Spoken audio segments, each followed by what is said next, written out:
has come to our family.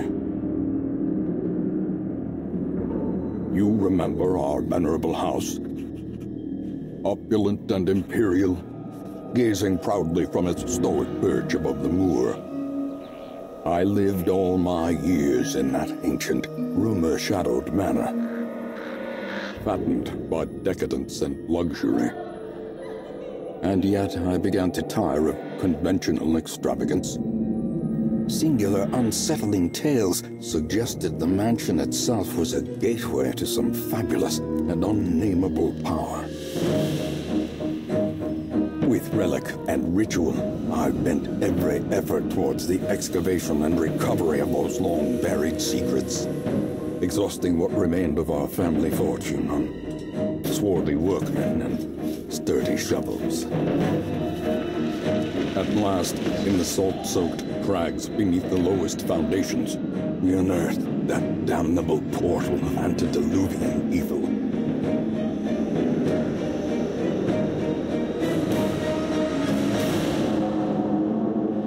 Our every step unsettled the ancient earth. But we were in a realm of death and madness. In the end, I alone fled laughing and wailing through those blackened arcades of antiquity, until consciousness failed me. You remember our venerable house, opulent and imperial. It is a festering abomination. I beg you, return home, claim your birthright, and deliver our family from the ravenous, clutching shadows of the darkest dungeon. Hey guys, Lewis here, and I am glad to say we are finally going to start this new series I've been planning for quite some time. I bought Darkest Dungeon. Actually, no, I didn't buy it. Sam gifted me the game itself. So sorry about taking credit from you there, Sam. Actually, no, Sam didn't do that at all. Anyway, so like I was gonna say, Sam gifted the game to me, and this was about a month ago when I got it. Unfortunately, I haven't been able to record it until now, almost 2 months later, because of this issue where Bandicam and Fraps couldn't record the game footage itself. It turns out the problem was Steam Overlay, and because it was enabled, all you would get is the black screen, so all I would see is the audio itself. I couldn't see the audio. All I would hear is the audio from the game, but not see what was actually happening. So that's why the game has been so delayed. I'm also recording this episode as a pilot episode, and it's kind of backwards because I've already recorded the first 2 episodes with Austin.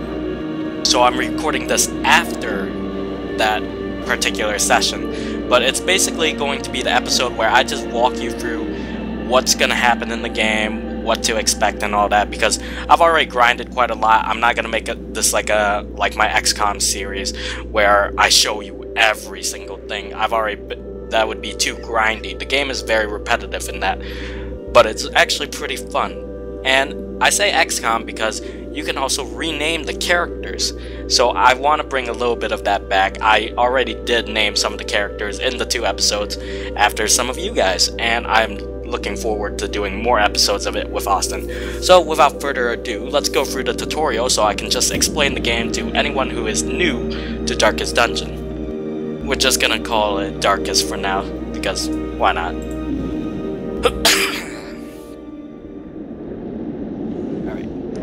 I'm also going to try to be quiet in the cutscenes, but I gotta say, the narrator is awesome. He also narrates in the game itself, and he's either really sarcastic and snarky, and it's so fun. Like, when I get older, I want that voice. Through the corrupted countryside, leading only, I fear, oh, there I am. I am the inheritor. There is a sickness in the ancient pitted cobbles of the old road. And I gotta say, I love the game, the art style, the combat. For an early access game, this game feels really polished, and I can't wait for future updates and more unlocked areas. So steel yourself, and remember there can be no bravery without madness. Madness. This is The Sparta. old road will take you to hell. But in that gaping abyss, we will find our redemption.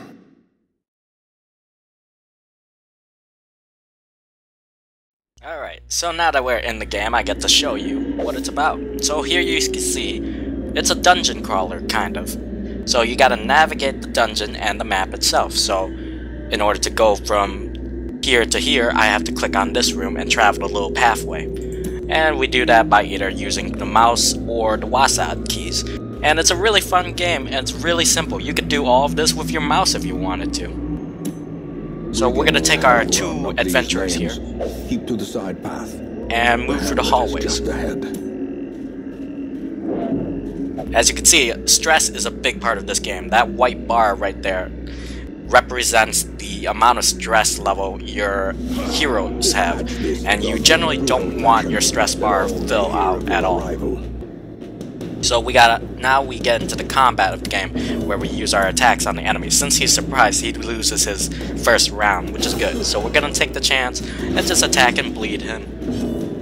We'll do as much damage as we can, take him down. 2 damage, he's got free health. We'll be able to kill him.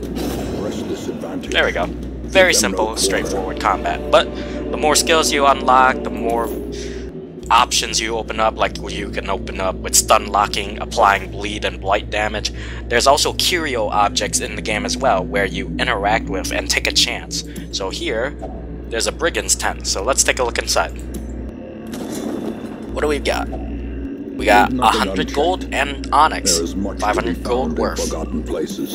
Very nice. We also have food on us, which we can use to heal ourselves, but nobody's hurt at the moment. Our torchlight level is down to 76, so the lower it gets, the harder it gets in the fights, but the more rewarding it is. So let's go on inside. An ambush. Send these vermin a message. The rightful owner has returned. The rightful owner has returned. No longer welcome. I do not take kindly to bandits. Alright, so we got a tank here. We can't attack past him right now. But with ranged attacks, we can get to the bandit gunman behind him. Or we could go with the grape shot and hit for both for less damage. But I'm gonna try to roll for a high damage single shot. There we go, pretty good. Fortunately, he has a similar ability, the Blanket-Fire, but he didn't do too much damage. We are going to go ahead and use a buff on ourselves to keep our Crusader here as our tank. Rain of Whips. As you can see, it does bleed damage. Everything stacks. Buffs, debuffs, bleed, and blight damage, all that kind of things. All of that stacks up. And we got a crit there. Very nice. That gives a good de-stress, good stress relief for us. You can see the bleed damage has stacked up for our highwaymen there. Now we can just focus down on this tank. We'll also start bleeding him. Ooh, nice crit there. Nice stress release. He missed the eyes again. Punishment. Managed to resist that one, that's good. And then we will use our smite and smite the bandit.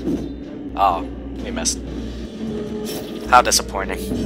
Alright, well, let's go ahead and just use our shot. The bigger the beast. Hoping to reduce the stress. That's a lot of stuff there. Interesting.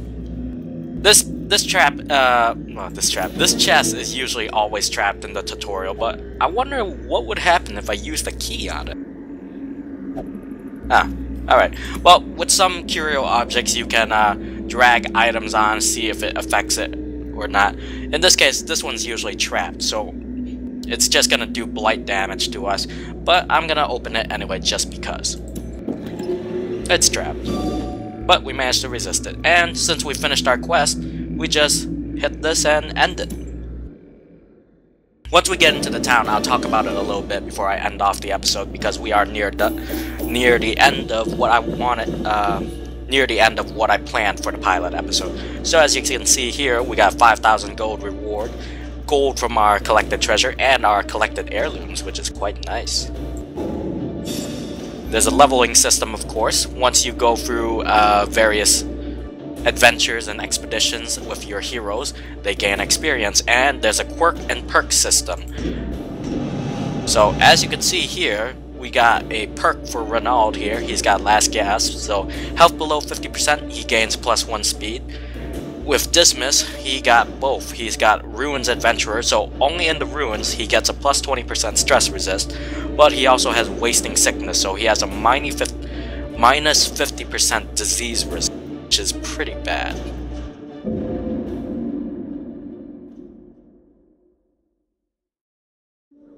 Welcome home, We are such home. as it is. This squalid hamlet, these corrupted lands, they are yours now, Yay! and you are bound to them. So as you can see here, here's our little activity log. Renaud and Dismiss has successfully escorted me to my property. They are now level 1 apprentice various classes, and we have unlocked the ruins. So here you can see a recap of what's been happening, as well as what's been happening with your heroes while they're in town, because you can only have 4 heroes at a time on an expedition. Here's our quest goals right here. So we gotta kill necromancers, swine, prince, hags, and it just ups in tiers. They're basically the same bosses, but they get more difficult, of course. So as you can see, like the apprentice necromancer, then the necromancer lord, and so on and so forth with the rest of the bosses. They're basically the same thing. There's also roster goals, which is increase the resolve level of your heroes to level 6.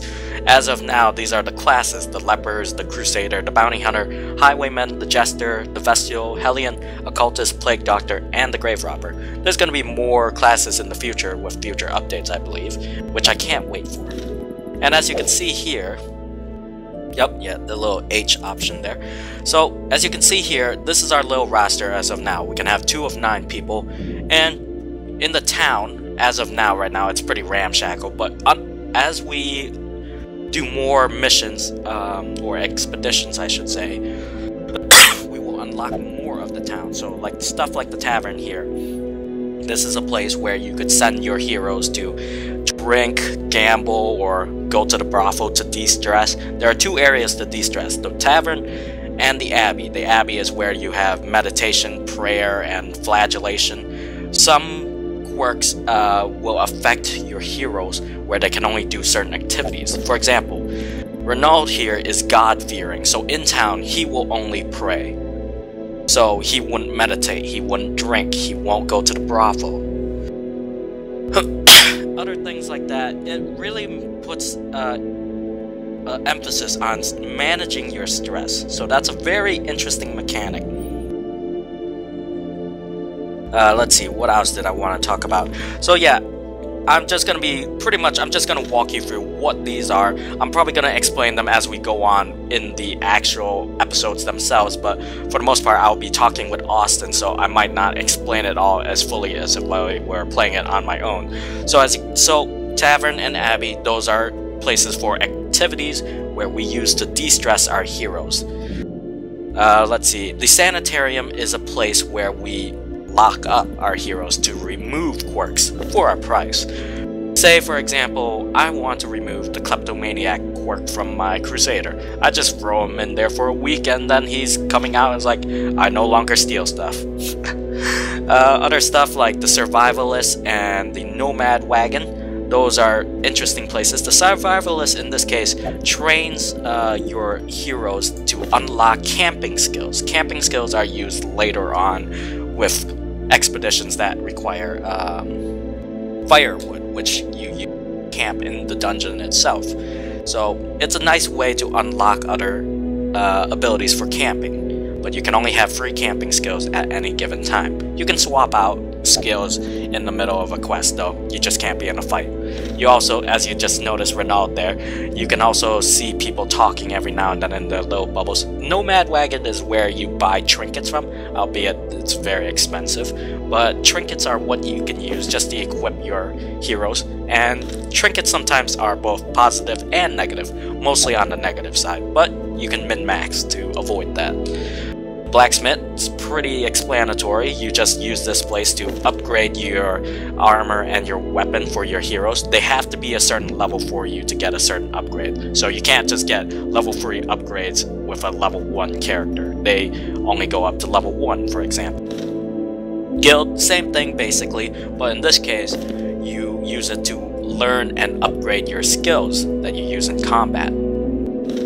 Now, as you can see here, there's a graveyard. Well, every game like this has to have a graveyard. Most will end up here, covered in Hi, caretaker. earth, so creepy. awaiting merciful oblivion. So, kind of like the XCOM wall of Memorial, you can see this is where your fallen heroes will go. And lastly, the all-important stagecoach in the early game. This is where you recruit your heroes.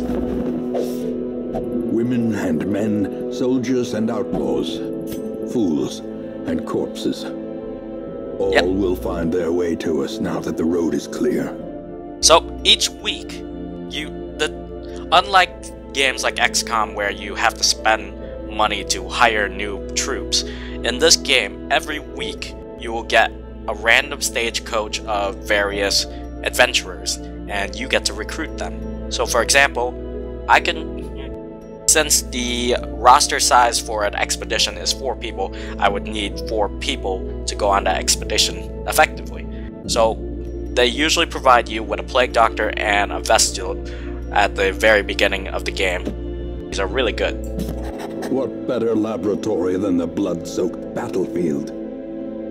Indeed, ancestor. A sister of battle, pious and unrelenting. You can also be very selective when you're recruiting heroes, because you only have a certain amount of rosters. You can dismiss people, of course, but you can take time, like when you right-click on them, you can take time to review their skills, their camping skills, their quirks, and their perks. So as you can see, the Plague Doctor has Hatred of Beast, increased stuff against Beast, Slayer of Unholy, increased stuff against Unholy types. Flawed Release has a range minus 3% crit, which is unfortunate because most of the attacks for the Plague Doctor is ranged, so that's unfortunate. The Vestio here, mainly a healing-based class, has its own quirks and perks, of course. They're all different in their own ways, and sometimes and like I say, it always depends on the player's playstyle. For me, I like stun locking stuff, so I usually go for stun lock skills. Here you see the upgrading system of the game. Now all of the buildings operate in a similar fashion, some just require different things. For the stagecoach, for example, if you want to upgrade it, you need deeds and crests. Down here you see your heirlooms, of your available heirlooms I should say. So by doing this I can increase the number of available heroes each week. By doing this I can increase my general roster size. All of this requires heirlooms of some sort. Crests are more universal, it's used for everything basically. Deeds are more for the stagecoach and the blacksmith. Portraits are used for the tavern and the guild. Busts is used for the abbey and the abbey and the sanatorium, whereas the survivalist and the nomad wagon only use crests but in high amounts. So that's basically an overview of the game. You know a bit about the combat, you know what to expect, and I cannot wait to show you the episodes that me and Austin have already recorded. I hope you guys are looking forward to it as much as I am. Anyway, so that's it for the pilot episode of Darkest Dungeon. Remember to rate, comment, and subscribe for more. I hope you guys enjoyed the video, and I will see you guys in the next one. Bye guys.